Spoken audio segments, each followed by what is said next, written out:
In this edition of Wellbeing at Work, every teacher's nightmare. You did that! Being the victim of a malicious allegation. We'll be telling the story and hearing the words of one teacher who was left depressed and isolated after being wrongly accused of assaulting a pupil. As we see what happens, our panellists give their advice on where you should go for support and what you should expect from the school if you faced a similar ordeal. The experts are Hannah Essex from Teacher Support Network, Victoria Galbraith, a counselling psychologist, and Richard Gerver, once a head teacher, now an education and creativity consultant. If you're watching this on the Teachers TV website, there's direct access to extended discussions and extra video tips from the panel. Although the dramatisations in this programme are based on a real testimony, we're not, of course, using the actual people or school involved.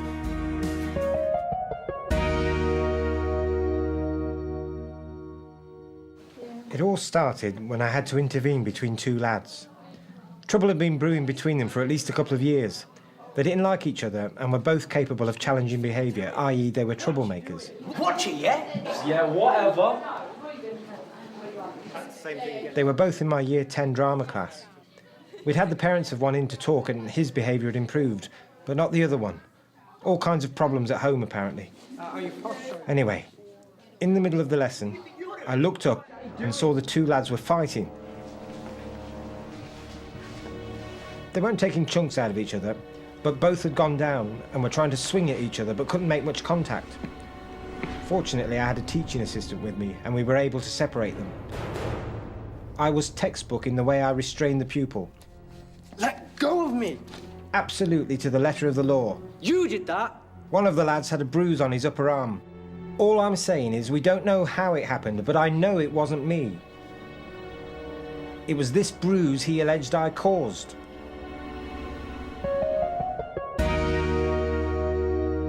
The first thing that strikes me is surely the school have been aware of the tension between these two young people in particular, and to allow those two boys to be in the same drama session with the potential for a flare-up between these two guys to take place seems extraordinary to me. Well, they've put the teacher in a really vulnerable position, being in that class with those two pupils, knowing the history, knowing what's going on. There should have been some form of risk assessment that happened to ensure that this situation could never have happened. As it has happened, the teacher's done what they felt best in a very sudden, reactive situation. But have they followed all the right procedures, and were they aware of the school procedures? Did they know how to restrain a pupil and under what circumstances that was okay? My concern in this situation is how this sort of incident can really affect a teacher, can really have a very severe emotional impact on a teacher. Although not everybody would suffer with something called post-traumatic stress disorder, otherwise known as PTSD, it's quite possible that a teacher could suffer in that way, could perhaps be suffering from anxiety, potentially feeling quite depressed as a result of it. So I'd be concerned about the sort of support that teacher may have from professional organisations, but also from family and friends, and also from their school. A whole area around, as you touched on, training and preparation for staff, this grey area of in loco parentis. You know, any right-minded adult who sees a couple of young people inflicting potentially serious damage on each other is not going to be able to just stand by and watch this happen. But there must be tremendous anxiety when an incident and flare-up like this is occurring. It's really important that after a critical incident like this, they have the opportunity to process what's happened, to think about how it's affected them and what that might mean for the future, and find ways of developing coping mechanisms so to avoid the anxiety becoming too much of a problem that they can't function as a normal human being. Often these events will happen in a school, but teachers then have to go immediately back into work mode, back into a class of children, another lesson, another subject. And actually, we've got to be aware of that impact potentially on their professionalism and personal feelings towards their job. And they must have that time and space to process those kind of events. So let's see what happens next to that teacher. A couple of days after the incident, I was called into the head, who I'd always got on with okay. He said there'd been a complaint about me. You've been accused of striking a pupil. What? I was shocked, really shocked. Accused of striking a pupil. But I didn't know how to react, so I played dumb a bit. Striking a pupil. The head said he had to do the right thing by the governors and the authority. He said I should go home and make the most of a bit of time off. Anyway, it was to be a week before I heard from the school again. The bursar phoned to say they were taking advice and would get back to me.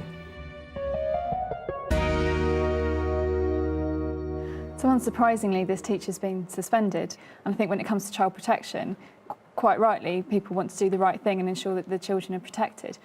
But sometimes it means that the teacher's detrimentally affected when actually they haven't done anything wrong. There are other things that teachers can do. They could be given tasks to do which don't involve them going into the classroom, perhaps some work at home, some preparation, some marking, something that can be done that keeps them engaged in the workplace without necessarily putting them back into that classroom. The first thing that has to happen is there has to be an internal investigation. For example, in this instance, there should be a culture in the school where an instance of this nature is immediately followed up by everyone who's involved writing down their version of events so that there's some immediate clarity. But that doesn't mean that that member of staff has to be suspended immediately. And that's this thing again about the knee-jerk to an emotional reaction of just taking that step back and thinking procedurally, which can be tough.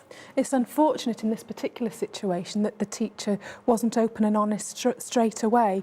If that was the case, then it may be that the situation was seen perhaps a little more clearly. Absolutely, and at this point, all the support mechanisms should be kicking in, so this teacher absolutely has to speak to their trade union representative to talk them through what the process is going to be and where they stand, perhaps getting legal support if it's taken any further.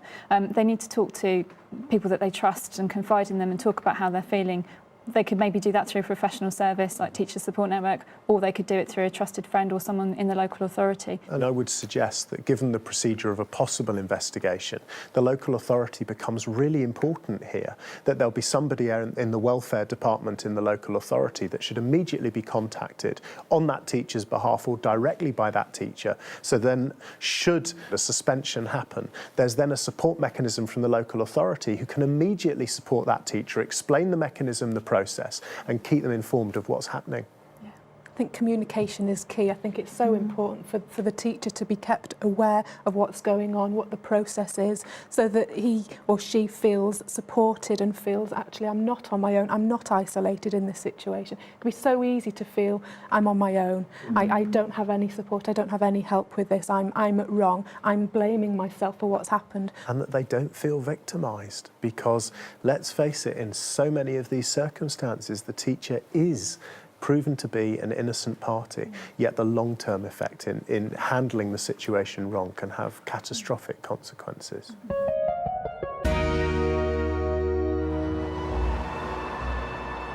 Skip forward 2 weeks and I'm starting to struggle. My wife, who's a teacher at a different school, is out all day and I've got nothing to do. I'm depressed for the first time in my life. All I can think about is what's going to happen. Hello? Hi, mate. Sorry I haven't been in touch. The teaching assistant phoned me. He wasn't supposed to. Everyone's been told they shouldn't contact you. All of a sudden, I'm thinking, do people think I'm capable of punching a student? Oh, right. Anyway, the TA said he'd been asked if he could guarantee I hadn't struck the lad. I had my back turned. Okay, I understand. Look, I better go. Good luck. He'd had to say no. I can't blame him. He was just trying to be honest.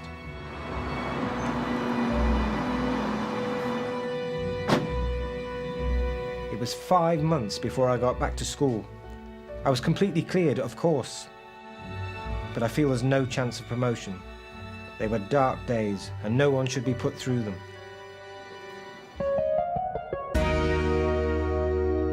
As we saw, this man is feeling incredibly low, really suffering. It may be that people that he works with thinks, oh, he's on a bit of a holiday, having some time off work. But in fact, that's not the case at all. This person is really suffering, is in the depths of despair, perhaps, because it's not only his professional life that's being affected by this, it's also his personal life as well. And that's all exacerbated by the fact that he's been isolated from his friends and colleagues at work. And unfortunately, that's not unusual. Some head teachers take the decision that that's the right thing to do, but actually in these circumstances, the only person who shouldn't have been contacting that teacher is the teaching assistant who did contact him. I've heard of cases before where this has been imposed on the rest of the staff, and actually 2 of the teachers were married and 1 of them was suspended, and they were told not to go home and talk to their wife. Well, that's just an impossible situation. There's no justifiable reason for that. This guy is still a colleague, he's still a trusted professional, and at this stage he is innocent, and that's extremely important. And I think that there must be, some of his colleagues must be encouraged actually to continue contact with him, to make him so that he feels that he's still part of that team, because potentially this guy could return to work. And when that happens, he needs to feel that he's in an environment with a group of people that still see him as a colleague, as a professional, as a friend. And I think also the school has to be very aware of the impact on the other members of staff, because there's always going to be a kind of, for the grace of God go I mentality amongst his colleagues. Potentially that can ripple right the way through the morale of the entire team in that school. Yes, it can affect all sorts of different people, from the person who the allegation has been made against. And it may be that parents are feeling, actually, I'm not too sure about this school anymore. If one teacher is able and capable of behaving like this, behaving in inverted commas, then quite possibly, you know, these other colleagues of this person, these other teachers are also potentially capable of acting like this and reacting like this as well. And the longer it goes on, the worse it gets. And one of the problems with the way that allegations are handled is that the process can be very long and drawn out. And the longer a teacher is off, the harder it is for them to go back if ultimately they're found to have done no wrong, as it would appear in this case. But also, it's the greater the suspicion around that teacher. So, well, they've been off for 5 months. Surely that means there must be something to it. And that actually, there isn't always something to it at all. And it does seem to me that this situation has taken a ridiculous length of time to reach a conclusion. And surely there's a process that should be able to be undertaken that doesn't put that length of time on it and doesn't therefore create the kind of stresses and pressures that both the teacher and the school and potentially those young people have experienced as part of this. I'm concerned about the teacher in this particular incident, how he may be feeling and how he would gain that support if he's feeling so vulnerable, so disempowered, so weak as a result of this. How does he gain the support that he needs? Often a coping mechanism in such a situation may be to turn to drink, for example, or even drugs. But it would be so important for a person who is suffering in this way to actually go and see his GP. The GP would then be able to refer him appropriately to gain the assistance, the support that he needs. I guess it's the fact that no matter how horrendous this allegation is and the situation is for this teacher, anyone put through this kind of situation needs to know that they mustn't suffer it alone, and that there are people and organisations out there who can support them and help them through the process. Well, we must end the programme there. If you'd like to see extended version of this programme, please don't forget that together with advice from each of us, can be found on the Teachers TV website at teachers.tv/wellbeing.